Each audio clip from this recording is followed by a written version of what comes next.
Assalamualaikum warahmatullahi wabarakatuh. Selamat pagi anak semuanya. Iya, bagus. Sehat semuanya? Sehat. Semangat? Masih semangat. Oke. Ya. Anak-anak kelas 6 yang bahagia dan yang sehat-sehat dan yang manis-manis, yang cantik-cantik, pagi hari ini ketemu Bapak lagi, yaitu dengan pembelajaran yang berbeda. Tentunya pagi hari ini kita akan membahas baru, yaitu materi yang ke-7, yaitu menerima qadha dan qadar Allah. Apa anak? Menerima qadha dan qadar Allah. Nah, agar kita yakin sebagai orang iman, supaya yakin dengan ada ketentuan Allah, takdir Allah. Nah, marilah sebelum kita membahas materi yang lebih dalam, materi yang lebih lengkap, marilah kita awali dulu dengan berdoa dulu agar pembelajaran pada hari ini, semoga pembelajaran kita akan lebih nyaman, lebih enak dan lebih baik lagi. Mari kita awali dengan baca doa dulu. Sikap doa, silakan. Bismillahirrahmanirrahim. Raditu billahi rabba wa bil islami dina wa bi muhammadin nabiyya wa rasula. Rabbi zidni ilma warzuqni fahma. Amin ya rabbal alamin. Ya anak-anak, itulah awal berdoa. Semoga kita diberi anak-anak tambahan ilmu yang bermanfaat. Ya, semoga kita akan lebih mantap lagi. Ya.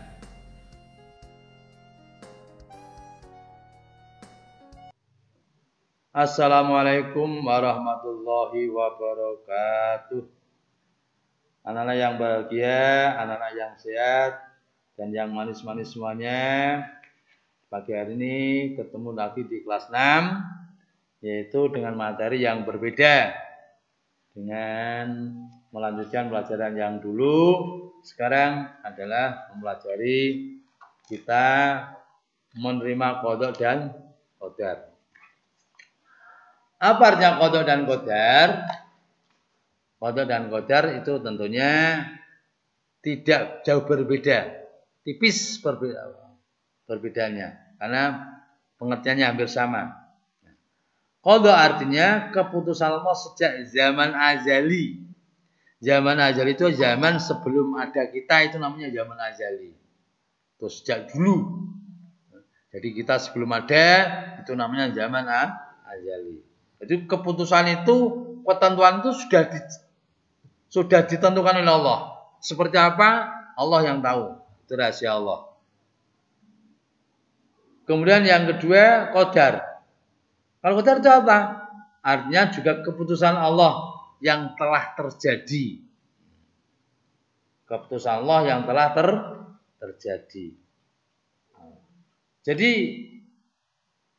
qadha itu boleh dikatakan rencananya Allah. Qadar itu merupakan pelaksananya atau sudah terjadi. Jadi qadar itu adanya qadar, peristiwa itu sudah terjadi. Sedangkan qadha belum terjadi. Itu karena sejak zaman azali sudah ditentukan. Makanya tadi saya sampaikan, qadha dan qadar itu tidak jauh berbeda, hanya tipis perbedaannya. Ya. Nah, qadha dan qadar itu orang menyatakan atau orang menamai takdir. Seringkali orang-orang menyamakan atau menyampaikan bahwa itu takdir sama. Makanya qadha dan qadar itu kalau disingkat atau di pengertian yang lebih sempit, itu takdir. Ini juga merupakan bagian rukun iman. Rukun yang berapa? Ya, jadi qada dan qadar ini merupakan rukun iman yang terakhir, yaitu yang ke-6. Jadi yang kita harus yakin. Makanya judulnya itu menerima qada dan qadar, menerima. Jadi menerima keputusan Allah. Jangan sampai keputusan Allah itu kita terima dengan secara tidak ikhlas. Harus secara ikhlas. Semuanya karena sudah ditakdirkan Allah, sudah ditentukan Allah. Nah, seperti kematian, kelahiran, bencana, itu sudah ditakdirkan oleh Allah. Yang tahu hanya Allah. Karena kita tidak tahu seperti apa, seperti kematian kapan. Itu kematian kapan tidak tahu, karena itu hanya Allah, rahasia Allah. Itu sejak zaman azali dikatakan itu qada. Nah, kapan itu waktu ditentukan? Sebagaimana sabda Rasulullah di sana disampaikan bahwa Allah meniupkan atau Allah memasang ruh pada manusia dikala kita berada di kandungan berusia 140 hari. 140 hari atau 4 bulan. Karena 1 bulannya kan ada 30 hari. 30 kali 4 kan ada 120 hari. Nah, ketika usia janin itu usia 4 bulan, itu roh itu sudah dipasang. Mulai dipasang. Ditempelkan roh itu. Nah, ketika dipasang itu semuanya sudah ditulis oleh Allah di Lauhul Mahfuz namanya. Di Lauhul Mahfuz itu misalnya Ahmad ya. Ahmad usianya 37 tahun misalnya. Jodohnya dengan si A. Rezekinya sekian. Itu sudah ditentukan oleh Allah, sudah dicantumkan oleh Allah di Lauhul Mahfuz. Di sana. Sehingga itu orang tidak tahu. Itu merupakan rahasia Allah. Nah. Tadi awal saya sampaikan bahwa qada dan qadar itu dinamakan atau disebut juga sebagai takdir. Nah, di sini anak-anak perlu kita ketahui dan kita yakini takdir itu ada 2 macam. Takdir ada 2 macam. 1, takdir mubrom. Yang kedua, takdir mu'alaq. Nah, mari kita pahami satu persatu atau kita jelaskan satu persatu. Takdir mubrom adalah takdir atau ketentuan Allah yang tidak bisa dirubah lagi. Artinya keputusan itu ya sudah. Orang mau mengubah seperti apa tidak bisa.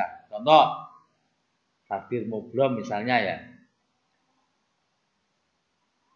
Ali itu usianya genap 42 tahun. Kurang 1 bulan Ali itu sakit, jatuh sakit misalnya. Genepnya 4 bulan, genepnya 42 tahun kurang 1 bulan. Kurang 1 bulan Ali itu menderita sakit. Nah, walaupun Ali itu dibawa ke rumah sakit yang hebat pun, rumah sakit yang favorit katakan, kalau itu pas jatahnya 42 tahun pas, katakan bulan Maret misalnya, 42 tahunnya pas bulan Maret, bulan Februari kok sakit.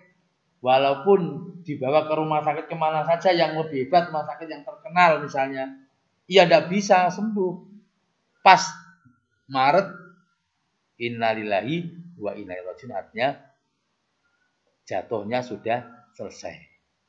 Itu namanya takdir mubrom. Walaupun kita berusaha, walaupun kita untuk menambah misalnya, kita berupaya dibawa ke rumah sakit, insya Allah tidak bisa disembuhkan. Karena sudah jatahnya 42 tahun.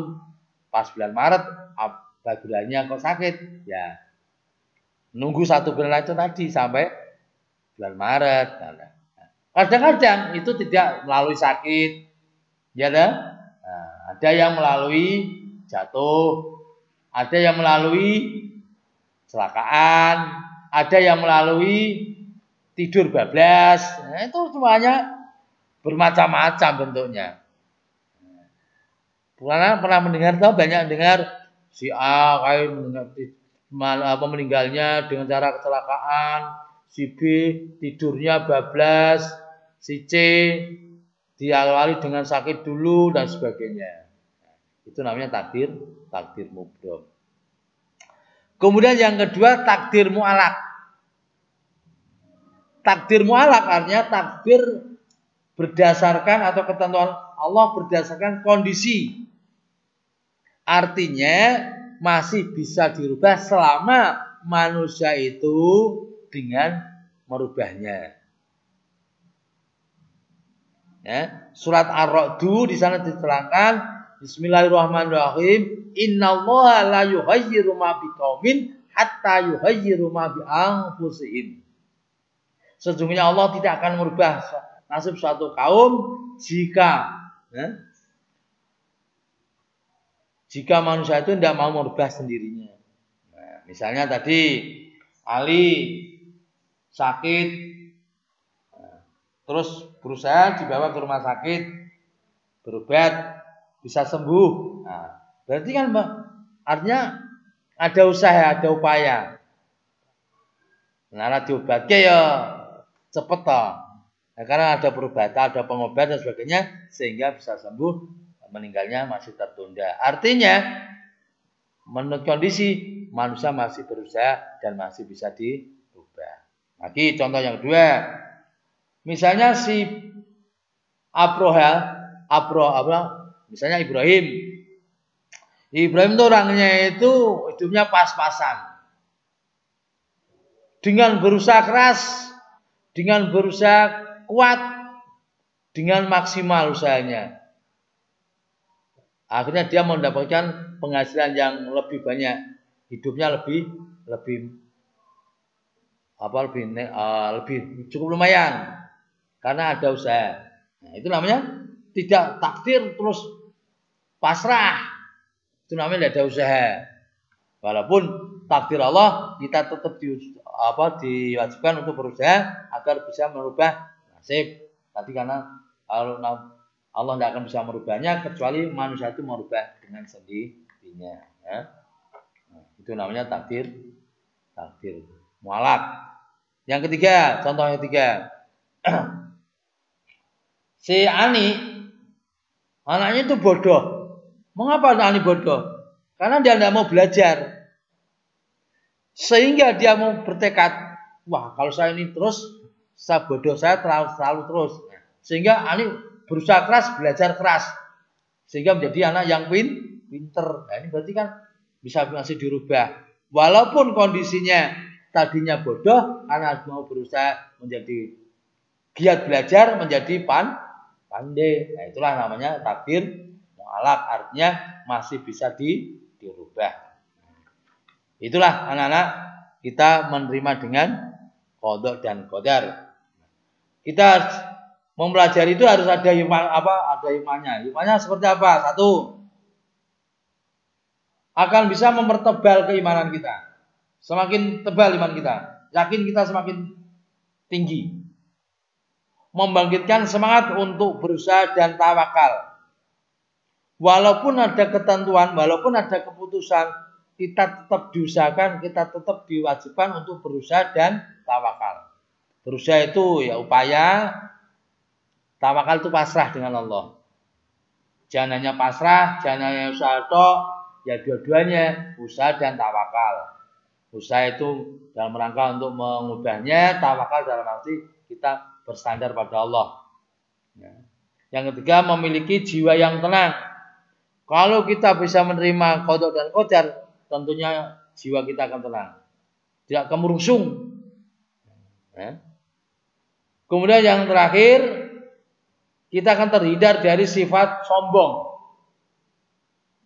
Wah, saya bisa seperti ini karena usaha saya nih. Saya bisa kaya karena saya usaha keras nih. Saya bisa sehat karena selalu olahraga terus nih. Nah, dia tahu bahwa semuanya itu pemberian siapa? Pemberian Allah. Nah, sehingga akan terhindar dari sifat sombong.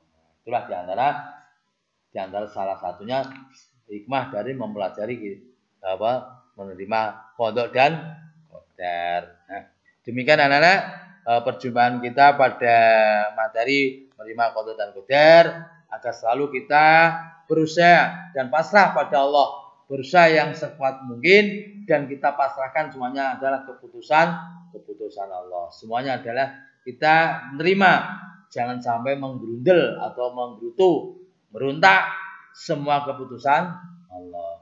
Keputusan Allah jangan kita berontak, jangan kita membantah atau kita tidak rela, harus rela. Semuanya adalah keputusan Allah. Baik itu keputusan yang seperti apa, tetap kita terima dengan sebaik-baiknya. Ya, demikian. Terima kasih atas perjumpaan kita ini. Semoga kita akan bertemu lagi pada pertemuan yang akan datang. Terima kasih. Anak-anakku yang manis-manis semuanya, alhamdulillah. Ternyata kita di sini sudah habis jamnya anak-anak. Tidak terasa kan? Iya, ternyata waktunya sudah tidak mencukupi lagi. Tentunya kita akan sambung lagi di lain kesempatan, di lain waktu. Semoga kita masih diberi sehat oleh Allah, masih bisa bertemu kembali. Semoga pembelajaran pagi hari ini yaitu tentang menerima qada dan qadar kita yakini, sehingga keputusan Allah akan kita rela, akan kita pasrahkan pada Allah. Jangan memberontak, jangan kita membantah, semua keputusan Allah kita terima dengan ikhlas. Ya, mari perjumpaan pada pagi hari ini kita tutup dengan baca Al-Quran bersama. Alhamdulillahirabbil alamin. Akhir kata, assalamualaikum warahmatullahi wabarakatuh.